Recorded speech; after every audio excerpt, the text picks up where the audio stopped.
Deterministic was there for many years. He's been there for several years. And he's been a joy to train at the age of 2, a joy to train at 3, and he's been remarkably consistent. So I guess the one great constant thing I've got going in my life, especially at the moment, is having a horse like Deterministic.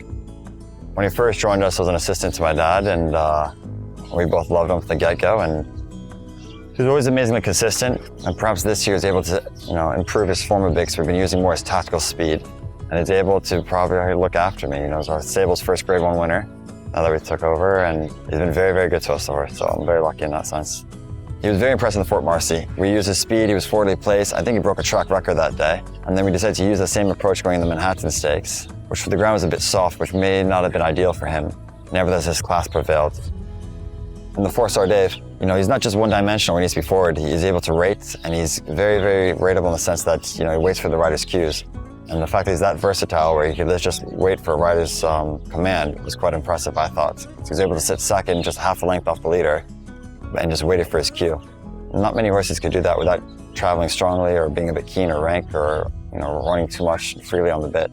So I was very impressed by that. And then, per usual, his athleticism carried us, and he showed a great turn of foot, and he's just top class. The British Cup is what it's all about at the end of the day. That's the big championship meet, and it would be very rewarding and very fulfilling for many reasons. This horse has been great to us because when we needed him most, he provided a well-needed distraction for both the stable, the family, and his win in the Manhattan and the first day were very much needed. The British Cup is always the end goal and big, championship that we need to attend. We had many, many painful memories. When Gio Ponti struck the front and got run down by Zenyatta, I thought he was going to win that day. That was a very painful memory.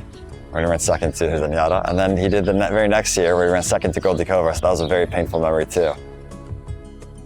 I suppose we have to talk about the stable's highlight, which would be Pizza Bianca for Mr. Flay and Jose Ortiz, when they made that incredible turn of foot to weave through traffic to get up. That was very impressive.